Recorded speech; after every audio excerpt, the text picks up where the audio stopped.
देश में एक बार फिर से गरमा गई है। एक तरफ केंद्र की बीजेपी सरकार एमएसपी में वृद्धि पर खुद की पीठ थपथपा रही है, तो वहीं दूसरी ओर मध्य प्रदेश में खाद की किल्लत और किसानों की बढ़ती परेशानियों को लेकर कांग्रेस ने शिवराज सिंह चौहान को निशाने पर लिया है। पूर्व मुख्यमंत्री दिग्विजय सिंह और कांग्रेस प्रदेश अध्यक्ष जीतू पटवारी ने बीजेपी सरकार पर गंभीर आरोप लगाते हुए सरकार को किसानों की समस्याओं के प्रति उदासीन बताया है। देखिए इस रिपोर्ट में।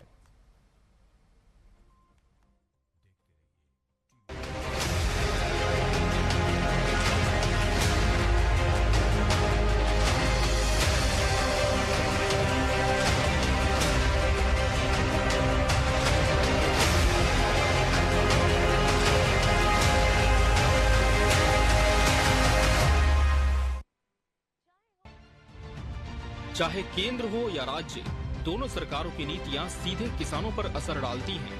बीजेपी दावा करती है कि उसने एमएसपी में वृद्धि कर किसानों के लिए कई सकारात्मक कदम उठाए हैं, लेकिन कांग्रेस का आरोप है कि शिवराज सिंह चौहान, जो अब केंद्रीय कृषि मंत्री हैं, उन्होंने किसानों को लगातार नजरअंदाज किया है। खासकर मध्य प्रदेश में खाद की कमी ने किसानों की मुश्किलें बढ़ा दी है। दिग्विजय सिंह ने कहा कि शिवराज सिंह चौहान, जो खुद को किसान पुत्र कहते हैं, उनके कार्यकाल में कृषि विभाग में सबसे ज्यादा भ्रष्टाचार हुआ है। वहीं जीतू पटवारी ने कहा कि खाद की कमी के चलते शिवराज सिंह चौहान से मिलने के लिए कांग्रेस ने कई बार प्रयास किया, लेकिन उन्हें समय नहीं मिला। कांग्रेस बीजेपी का विषय नहीं था, विषय विचार का नहीं था, विषय पार्टी का नहीं था, किसान का था। तो स्थापित होती जा रही है ये बात कि किसान विरोधी है भारतीय जनता पार्टी, और सबसे बड़े अगर कोई किसान विरोधी है वो है शिवराज सिंह चौहान, जो कहते हैं मैं किसान का बेटा हूं। कितना झूठ बोले किसानों से वो पिछले 20 साल में, और अब पूरे देश में जाकर मध्य प्रदेश की दुहाई देके झूठ बोल रहे हैं कि ये खाद के साथ ये सामान भी खरीदो। वो मुख्यमंत्री जी और शिवराज सिंह चौहान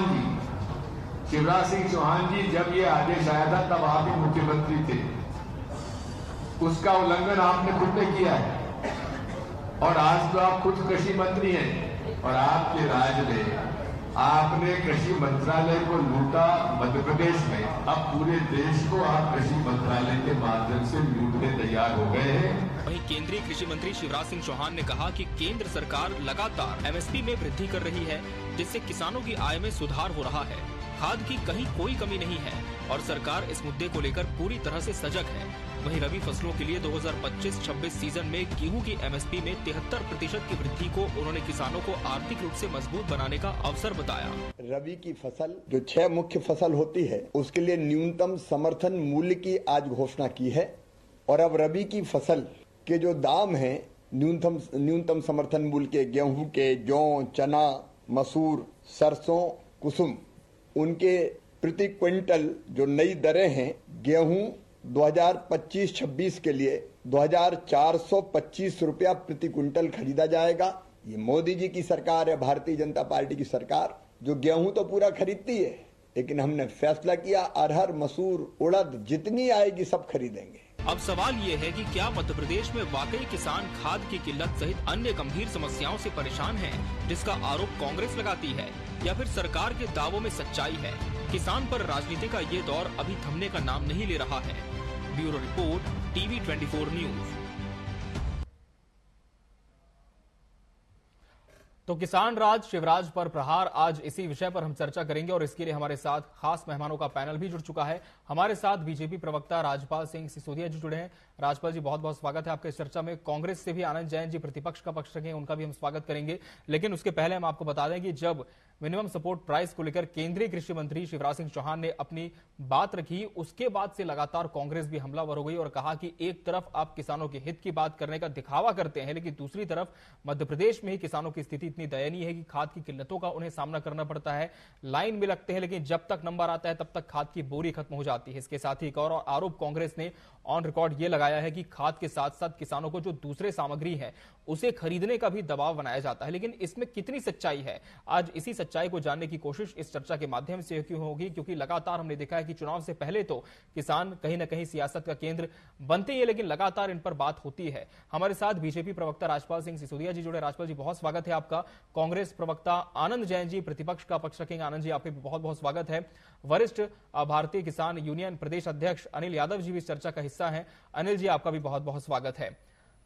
राजपाल जी, जिस तरह से आपने वर्जन सुने सभी कांग्रेस नेताओं के, साफ तौर पर उनका कहना यह है कि आप एक तरफ किसानों को एमएसपी बढ़ाने की बात करते हैं, जो कि बिल्कुल स्वागत योग्य है, लेकिन दूसरी तरफ अगर प्रदेश के किसानों की बात की जाए तो यहां पर किसान खाद के लिए जूझता है। अगर खाद लेने भी जाता है तो नंबर आते तक बोरियां खत्म हो जाती है। और दूसरा सवाल और आरोप उन्होंने ये भी उठाया है कि कहीं ना कहीं किसानों के ऊपर दबाव है कि अगर आप खाद खरीद रहे हैं तो ये सामग्री भी खरीदें। तो प्रदेश के किसानों को परेशान करने का आरोप एक तरह से लगाया गया है। ऐसा कहीं भी नहीं है कि कोई जबरदस्ती किसी को खरीदी करवा रहा है। कांग्रेस भ्रम की स्थिति पैदा करती है। कांग्रेस की एक जो इन दिनों में जो पॉलिटिक्स जीतू पटवारी जी की जो समझ में आ रही, किसी भी प्रकार के क्राइसिस को बढ़ाना, ऐसा शो करना और उस व्यवस्था को भंग करने के लिए भ्रांति फैलाना। वास्तविक में खाद के एक जो वितरण सिस्टम है उसको समझना पड़ेगा, खाद की आपूर्ति को समझना पड़ेगा। इसमें राज्य और केंद्र सरकार दोनों मिलकर खाद की आपूर्ति करने का काम करती है।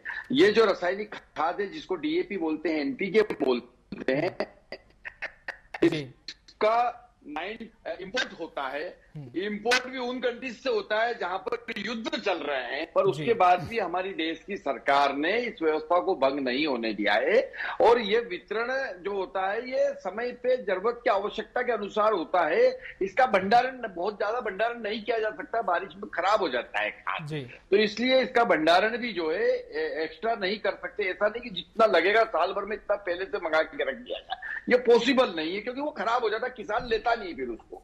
तो जैसे जैसे आवश्यकता लगती जाती है उसकी आपूर्ति करने का काम हमारे 2-3 विभाग है वो मिलकर करते हैं। हमारा मार्कफेड है, मध्य प्रदेश विपणन संघ, वो इसको पूरा कंट्रोल करता है। और हमारी जो सहकारी संस्थाएं हैं, जो उनको पैक्स बोलते हैं हम, प्राइमरी एग्रीकल्चर सोसाइटी, जो गांव-गांव में फैली हुई है, जिसका नेटवर्क है, जिसके किसान सदस्य है, ऋणी सदस्य है, और 0% पर उनको खाद खरीदने के लिए ऋण भी सरकार देती है, 0% पर मध्य प्रदेश की सरकार। वहां से किसानों को खाद की आपूर्ति होती है, वह आपूर्ति हो रही है जी। खेती के बोने के समय में लगता है, गेहूं बोने का समय अब शुरू हुआ है, नवंबर तक ये बोनी चलेगी जी। 10 नवंबर तक नहीं तो जहां नहरें हैं वहां 15 दिसंबर तक चलती है। ऐसी कोई मारामारी नहीं है कि खाद मिल जाएगी, आवश्यकता अनुसार देने का हम काम कर रहे हैं। साथ साथ में यूरिया भी आने का काम हो रहा है। जो ऋणी सदस्य है, जो लोग सोसाइटी के किसान सदस्य है, उन सदस्यों को भी पर्याप्त मात्रा में हम देने का काम कर रहे हैं। खुले बाजार में भी 25-30% जो है खाद की आपूर्ति का 30। चलिए, तो जितनी मांग है उतनी आपूर्ति की जा रही है, लेकिन कांग्रेस भ्रम फैलाने की स्थिति में है। आनंद जी, जवाब दीजिए। देखिए, ये भारतीय जनता पार्टी के ही आंकड़े हैं जी। कांग्रेस को अपने घर से आंकड़े नहीं लाई कि 100 लाख टन डीएपी की आवश्यकता है, 25% कम प्रोडक्शन हुआ तो बाकी इंपोर्ट हुआ जी।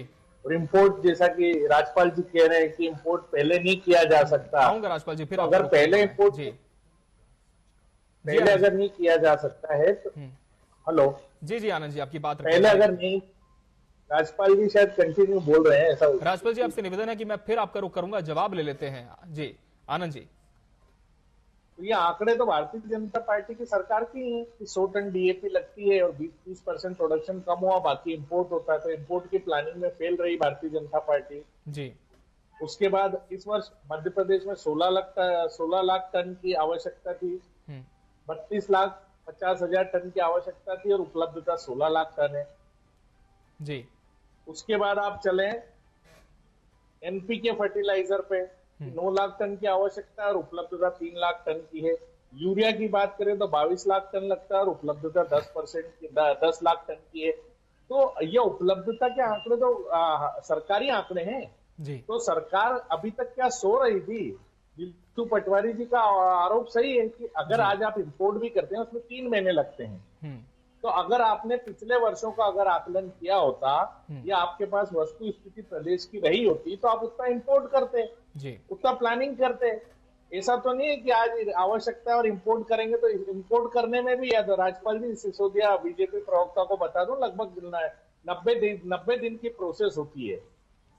तो 90 दिन के पहले जब आप प्रोसेस करेंगे तब इंपोर्ट होती है। कोई भी यूरिया हो, खाद हो, केमिकल्स हो, जो भी प्रोडक्ट आपको इंपोर्ट करना है तो जब अगर आपके पास प्लानिंग ही नहीं है, आपके पास डाटा नहीं है, आप ईमानदारी से कार्य नहीं कर रहे हैं कांग्रेस किसानों के लिए, किसानों की मैं आऊंगा उदासीनता सिसोदिया जी, आपसे जवाब उदासीनता जरूर लूंगा आरोपों पर जी। इससे बड़ा प्रमाण क्या होगा कि जी। खाद है जी उसकी उपलब्धता 50% ही है। आऊंगा राजपाल जी, रुक कर बता रहे हैं, हम नहीं बोल रहे हैं जी। जीतू पटवारी करेंगे ना, बोल रहे हैं, कांग्रेस कहाँ गलत बोल रही है? जी। देखिए अरे सेंट्रल में आपकी सरकार है, राज्य में आपकी सरकार है, आप शिवराज सिंह जी मध्य प्रदेश के मुख्यमंत्री रह चुके हैं, किसान के बेटे हैं, तो इतने साल 20 सालों में वो आंकड़े भी उपलब्ध नहीं कर पाए। ठीक है, वो डिटेल्स भी इकट्ठी नहीं कर पाएगी, कितने लाख टन यूरिया लगेगा, कितने लाख टन एनपीके लगेगा, कितने लाख टन डीएपी लगेगा। तो ये फेलियर किसका है? और किसान परेशान हो रहा है। तो कांग्रेस कहीं ना कहीं सरकार का फेलियर कह रही, लेकिन किसानों से ही हम जान लेते हैं। अनिल यादव जी, आपने दोनों पक्षों को सुना, क्या मानते हैं कि वाकई आप लोगों की जो स्थिति है प्रदेश में, क्या इस पर भ्रम फैलाया जा रहा है या फिर सरकार का दावा सही आप कहते हैं? देखिए, अभी सिसोदिया जी दोनों बात बोल रहे हैं कि बाहर युद्ध हो रहे हैं या ये दुनिया की चीजें हो रही है, और दूसरी बात बोल रहे हैं कि खाद रखने में ये परेशानी है। तो दोनों पहले निश्चय कर ले कि खाद रखने से परेशानी हो रही है या बाहरी जो युद्ध वगैरह चल रहे हैं उससे परेशानी हो रही है। और आंकड़े से किसानों का पेट नहीं भरता है, उसको आवश्यकता जिन चीजों की लग रही है वो लग रही है और उसकी पूर्ति करना चाहिए। और ये आज की आवश्यकता नहीं है, आज से 10 साल पहले से लाइन में लग रहे हैं किसान कितनी वहां पे धूप के कारण अटैक आ रहे हैं, किसान खत्म हो रहे हैं। आज से 2-3 साल पहले, 4 साल पहले की बात अगर मैं करूं युद्ध के पहले की, तो ये स्थिति थी। और कांग्रेस के शासनकाल में भी ऐसा नहीं है कि कोई कमलनाथ जी की जब सरकार बनी थी, जितनी भी रही, उस समय भी ये दिक्कतें आई। तो दोनों सरकारों से, दोनों प्रवक्ताओं से मैं निवेदन करना चाहूंगा कि अपनी अपनी बात को रखते हुए किसानों की समस्याओं पर ध्यान दें तो ज्यादा अच्छा होगा। भाई, ये वाद विवाद का समय नहीं है, ये आवश्यकता है किसानों को खाद का। भाई, पार्टीगत बीजेपी जो है अपनी सफाई दे करके पल्ला झाड़ लेती है कि हम जो है उपलब्धता नहीं कराने का कारण ये है, या उपलब्धता केंद्र से ऐसा करवा रहे हैं, या हमारे पास इतना खाद है। तो वो खाद है कहाँ आपका? भाई, जितना भी है उसको पर्याप्त मात्रा में किसान को नहीं दे रहे हैं, तो कम से कम उनको लाइन में लगा करके पुलिस के द्वारा पिटवाइए तो नहीं। ये स्थिति हम कितने जिलों में देखते हैं कि लाठीचार्ज किया जा रहा है खाद के लिए। भाई, ये तो नंबर 2 से बहुत सारे इनके कार्यकर्ताओं को खाद मिल जाता है, वरिष्ठ नागरिकों को खाद मिल जाता है, लेकिन मध्यवर्गीय और जो सही में किसान है, छोटे झोले किसान जिनकी कोई मार पकड़ नहीं है, उनको खाद नहीं मिल पा रहा है। वो बिना खाद के खेती कर रहा है। दूसरी बात, कभी कभी स्थिति ये आती कि उसके पास पानी की पर्याप्त मात्रा नहीं है। कभी कभी पानी मिलता है खेत में देने को और वो बोनी तक नहीं कर पाता है, तो ऐसे में मारामारी होती है। बाकी जो बड़े लोग हैं, बड़े तबके के लोग हैं, जो नेताओं से जुड़े हुए हैं, उनके घर पे खाद पहुंच जाता है क्योंकि उसका दबा है। तो इनको ये भी समझना पड़ेगा कि वास्तविकता एक ही तबके का आदमी वहाँ लाइन में खड़ा मिलता है, बाकी बड़ा कोई किसान ऐसा मिल जाए जो करोड़ों रुपए कमा रहा हो, जिसके वास्तव में जिनके नेताओं से संबंध हो, ऐसा कोई भी किसान जो आजकल आप देख रहे हैं इनकम टैक्स टीडीएस बचाने के लिए एक से एक नेता किसान बने पड़े हैं, लेकिन कौन सा ऐसा नेता है, ऐसा किसान है जो इनकम टैक्स टीडीएस को बचा रहा है या लाइन में खड़ा हो, वो मुझे बता दे, क्योंकि उसके घर पे खाद पहुंच रहा है और वो उत्पादन 100 बोरे उत्पादन होता 500 दिखाता है, क्योंकि नंबर 2 की कमाई को 1 नंबर में कर रहा है, उसको खाद की आवश्यकता नहीं है क्या? ठीक है, जवाब ले लेते हैं। कौन सा जवाब दीजिए राजपाल सिसोदिया जी। जो मध्यम वर्गीय किसान है, गरीब तबके का किसान है, उसकी परेशानी नहीं दिखती, लेकिन जो बड़े किसान है उन्हें लाभ पहुंचता है। नहीं, ये गलत आरोप है, सरासर गलत आरोप है, एकदम से सिरे से खारिज करने वाला आरोप है। वास्तविक में देखिए, इसके सिस्टम को फिर समझना पड़ेगा। मैं फिर विनम्रता से आग्रह कर रहा हूँ कि सेवा सहकारी संस्था में ऋणी सदस्य होते हैं जिनको केसीसी का लाभ दिया जाता है। 0% पर 3 लाख रुपए तक का केसीसी दिया जाता है किसान को। वो केसीसी होल्डर जो है उसको वस्तु के रूप में 75% नगद और 25% की वस्तु मिलती है। वस्तु में खाद देने का काम हो रहा है। अब ये जो आप बता रहे हैं कि जो भीड़ है, ये भीड़ 1 बोरी 2 बोरी 5 बोरी वाले उन किसानों की रिटेल काउंटर पे होती है जो वहां के केसीसी के ऋणी सदस्य नहीं है या कांग्रेस के समय में कर्ज माफी के डिफाल्टर है। जो डिफाल्टर है या जो ऋणी सदस्य नहीं है उसको बाद में खाद देने का प्रावधान है। पहले जो सदस्य है जो संस्था से ऋणी है उनको देने का प्रावधान है। तो इस प्रकार के लोगों को देने का काम होता है। अब कांग्रेस के ये आंकड़े अगर उठा के हम बात करें, हमारे आंकड़े की बात नहीं कर रहे हैं। उन्होंने कहा कि डीएपी 25 लाख टन की आवश्यकता थी और 16 लाख टन मिल चुका है। बिल्कुल 16 लाख टन मिल गया तो आधा मिल गया, और नवंबर एंड तक और दिसंबर 15 तक अभी गेहूं की बोनी होना है, उसमें डीएपी लग रहा है। तो अर्थात ये कि जैसे जैसे मांग निकलती जाएगी ऐसे ऐसे हम सप्लाई करते जाएंगे। भ्रम न फैलाए कांग्रेस किसानों के बीच में कि खाद का कहीं से संकट है, कोई संकट नहीं है। जो विदेश से एक्सपोर्ट इंपोर्ट जो हो रहा है वो इंपोर्ट की जो टैक्स है वो टैक्स के हिसाब से नवंबर के महीने में पूरा जितनी मांग है इतना खाद उपलब्ध करा दिया जाएगा। ऐसे यूरिया का बताया कि 22 लाख टन के अगेंस्ट अभी 11 लाख टन आया है। यूरिया लगता है इरिगेशन में, जब सिंचाई होती है, फसल 15 दिन की होती है, 25 दिन की होती है, 45 दिन की होती है, तब यूरिया डालना होता है। मैं खुद भी किसान हूँ, तो तब तक ये पूर्ति हो जाएगी, ये मैं आपको आश्वस्त कर रहा हूँ इस चैनल पे बैठ के जिम्मेदारी के साथ में। मैं खुद पार्टी का प्रवक्ता होने के नाते ऐसे ही डीएपी के बाद में एनपीके की बात करते हैं। एनपीके में भी लगभग आधा आ चुका है। एनपीके की जरूरत कब लगती है? बोनी के समय पे, जब खेत में फसल की बुआई होती है, गेहूं की बुआई होती है। बुआई का काम अभी चल रहा है, चलता जा रहा है काम, और खाद आता जाएगा, मिलता जाएगा। क्योंकि उसी प्रकार से रेक मैनेज होते हैं। ये खाद रेलवे से आता है, रेक का मैनेजमेंट, इंपोर्ट का मैनेजमेंट बंदरगाह से, और ये तमाम तरह की जो व्यवस्था है इस व्यवस्था को हमने सुचारू बना रखा है। और समय पर खाद की कभी कोई कमी नहीं आने दी जाएगी। ये कृत्रिम क्राइसिस बनाने का काम और इसे इस प्रकार के स्थानों के जाकर और कांग्रेस के लोगों को उन लोगों में घुसकर उनको भ्रमित करने का काम किया जा रहा है, ये गलत है। मैं इसकी निंदा करते हुए ये कहता हूँ कि हम व्यवस्था बना रहे हैं, किसानों के सम्मान निधि बरकरार है, किसान की एमएसपी में खरीदी चालू होने वाली है। अभी हम 25 तारीख से सोयाबीन की एमएसपी में खरीदी मध्य प्रदेश में शुरू कर रहे हैं। ये सरकार किसान हितैषी सरकार है, किसानों की सरकार है। किसान बंधुओं को बिल्कुल इस बात का ध्यान रखना। बिल्कुल आनंद जी, एमएसपी बढ़ाने को तो लेकर सरकार बहुत एक बड़ा कदम इसे बता रही है, लेकिन आनंद जी सवाल ये है कि जो मध्य प्रदेश की स्थिति है इसके संदर्भ में क्या आप मानते हैं, क्या सिर्फ खाद बीज की उपलब्धता के माध्यम से ही किसानों की परेशानियां दूर हो सकती है, या और भी कोई मूल विषय आप यहाँ पर देखते हैं? चाहे केंद्र हो या राज्य, जी दावा करती है कि उसने एमएसपी में वृद्धि कर किसान। इन्होंने स्वीकार कर लिया। कांग्रेस का प्रश्न कहाँ गलत है? जी प्लानिंग की बात अगर कर रहे हैं तो इनको बता दूं कि मेरा एग्रीकल्चर केमिकल्स का काम है। आज पूरे प्रदेश में बोनी हो चुकी है। जी शॉर्टेज की बात तो शिवपुरी, खुरई, दमोह, सिवनी और बाकी प्रदेशों में भी किसानों की बोनी हो चुकी है। इसीलिए वो खाद की लाइन में लगे हैं, फालतू लाइन में नहीं है वो लोग। तो ये जो बताने की कोशिश कर रहे हैं कि अभी बोनी बाकी है, बोनी होनी है या होगी, ये सब झूठ बोल रहे हैं, क्योंकि इनके पास उपलब्धता नहीं है, इनका प्लानिंग फेल है। इंपोर्ट ये कर नहीं रहे हैं फर्टिलाइजर, और कर रहे हैं तो वो जब तक आएगा जब तक किसानों के काम का नहीं रहेगा। तो किसानों के प्रति तो लापरवाह सरकार है, ये इन्होंने खुद ने साबित कर दिया इनकी बातों से। दूसरी बात, हम कीटनाशक की उपलब्धता की बात करें, बीज की बात करें, डीजल प्राइसेस की बात करें, बिजली की बात करें, हर क्षेत्र में तो ये किसान को मार रहे हैं। डीजल आज कितना रुपया लीटर बढ़ा है, क्या उसकी मार किसान पे नहीं पड़ती है? कीटनाशक डबल से ज्यादा रेट हो गया है, क्या उसकी मार किसानों पे नहीं पड़ रही है? बीजों के जो रेट वो बढ़ गए हैं। तो हर जगह तो इन्होंने किसानों को लेके बात, किसानों के हित की बहुत अच्छे अच्छे भाषण देते हैं। शिवराज जी भी किसान का बेटा हल लेके निकलते हैं, पर उसके बाद उपलब्धता की बात करें तो किसान को किस क्षेत्र में सरकार ने सुविधा दी है? किसान अपनी मेहनत करके अपना प्रोडक्शन बढ़ाता है। बाजार में ये ब्लैक मार्केटिंग करते हैं खादों की, बीजों की, सब चीजों की। ये अनुपलब्धता रहेगी तो किसान तो गरीब है, वो कहीं ना कहीं से उपलब्ध करेगी और उसका खेत तो बोएगा ना। तो इसकी जवाबदारी किसकी है? ये खुद बीजेपी स्वीकार कर रही है, इनके प्रवक्ता ने स्वीकार कर रही है, खुशी की बात है। और कांग्रेस अगर प्रश्न उठ रही है तो कांग्रेस भ्रम का फैला रही है। आप खुद स्वीकार कर रहे हैं, जो लाइनें आप देख रहे हैं, मीडिया जो दिखा रहा है, ये क्या झूठी है? ये क्या भ्रम फैलाने वाली है? या आप कुछ ऑडियो सेट करके बना रहे हैं क्या सर? ऐसा तो नहीं है ना।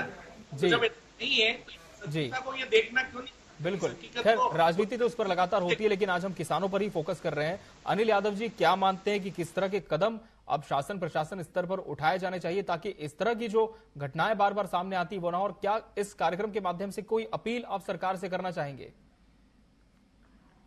देखिए, जब इतना अगर खाद आ रहा है तो और भी खाद आ सकता है। इसके पीछे सरकार की मंशा क्या है? सब्सिडी को लेकर के है या शॉर्टेज लाने से कोई सरकार का फायदा है, ये समझ से परे है। जब अगर इतना मैन्युफैक्चरिंग हो रहा है तो इतनी भी आवश्यकताएं हो सकती है। और ये सालों से परिस्थिति बन रही है कि खाद की शॉर्टेज हर साल आती है, खाद के कारण लाइन में लगना पड़ता किसानों को, और किसानों की बोनी समय पर नहीं हो पाती है। आखिर सरकार क्या चाहती है इसको लेकर के समझना पड़ेगा। पहली बात तो कि सरकार का इसके पीछे का राज क्या है। दूसरी बात, आप इतनी बड़ी सब्सिडी उद्योगपति को, कारपोरेट जगत को दे रहे हैं खाद पे, जो कागजी है या नहीं है, उन तक पहुंच रही है या नहीं पहुंच रही है, या ज्यादा पहुंच रही है, ये भी सोचने का विषय है। इसके बावजूद भी किसानों को क्या कागज पे ही खाद बट रहा है या वास्तविकता किसानों को जमीन पे मिल रहा है। जैसे डिबेट में तो हमारे सामने आता कि नहीं, हम जो है केंद्र से इतना खाद मंगवा चुके हैं और इतना खाद आएगा। तो जी अनिल जी, इस प्रकार से जो है बातें सामने आती है कि आखिर वास्तव में किसानों को मिल रहा है या नहीं मिल रहा है। वो नहीं मिल रहा है तो इस पे सरकार को ध्यान देने की जरूरत है। सम्मान निधि जैसी बातें आप करते हो, हमें सम्मान निधि की कोई आवश्यकता नहीं है। हमें आवश्यकता है फसलों के सही मूल्य। अगर सही मूल्य हमें फसलों के मिलेंगे तो हम कतई नहीं चाहेंगे कि आप सम्मान निधि या फिर आप किसी भी प्रकार की सब्सिडी हमको किसानों को दे। तो किसानों को सब्सिडी का भूखा नहीं है किसान। तो इस प्रकार की जो सब्सिडी के सम्मान निधि दे रहे हैं, 5,000 रुपए देकर के कौन सी बड़ी बात कर देते हैं आप। अभी सोयाबीन के लिए आप सड़कों पे उतरे, अगर न्यूनतम समर्थन मूल्य की बात आप कर रहे हैं तो सोयाबीन के भाव उस समय क्या थे, 2-3 हजार रुपए क्विंटल सोयाबीन बिक रहा था, 10 साल पुराना रेट। अगर मूल्य हमारे सोयाबीन के सही दिए जाते, 10 साल बाद महंगाई दर से मिला दिए जाते, तो हमें बताइए सम्मान निधि की आवश्यकता लगती क्या। और सोयाबीन के लिए सड़कों पर निकले कि हम 6,000 रुपए की मांग करते हैं। सरकार ने आज तक ध्यान नहीं दिया उस पे। सरकार को बैठ करके बात करनी थी कि वास्तविकता किसानों के साथ ये 6,000 की जो मांग उठ रही है, घर गाँव से उठ रही है, उसके बाद की जाए। बिल्कुल नहीं की गई। आज यही स्थिति हर बार खाद को लेकर के, बीज को लेकर के, पानी को लेकर के, सड़कों को लेकर के किसानी क्षेत्र से आवाजें तो उठती है लेकिन दबा दी जाती है। आज जैसे चैनल उठा लेते बात को आभार व्यक्त करता हूँ, धन्यवाद व्यक्त करता हूँ, लेकिन कुछ ना जाने क्या मजबूरियां हैं कि आम जनता की आवाज तक नहीं उठा पा रहे। अब विस्तार से जवाब ले लेते हैं। राजपाल जी, सुनिए आपने पूरी बात किसान यूनियन की, जवाब दीजिए क्या किसानों की आवाज को दबाया जा रहा है, और जहां कहीं पर ऐसी स्थिति है, आप देखते हैं मांग और आपूर्ति में इम्बैलेंस आ रहा है, तो क्या कदम अब सरकार उठाने जा रही है इस पर। राजपाल जी, क्या आप मेरी आवाज सुन पा रहे हैं? चलिए, इनसे संपर्क नहीं हो पा रहा है। बहरहाल आज लगातार हमने यही जानने की कोशिश की कि किसानों की जो समस्याएं हैं उसका समाधान कैसे होगा, और हमारी कोशिश यही रहती है कि हर एक वर्ग को इस कार्यक्रम के माध्यम से हम आवाज बनने की कोशिश करें, उन्हें आवाज देने की कोशिश करें। बहरहाल समय हमारे पास इतना ही था इस पूरी चर्चा के लिए। आप सभी मेहमानों का बहुत बहुत धन्यवाद हमसे इसमें जुड़ने के लिए। इसी के साथ बड़ी बहस डिबेट लाइव मध्य प्रदेश में आज के लिए फिलहाल इतना ही। मुझे और मेरी पूरी टीम को दीजिए इजाजत। नमस्कार।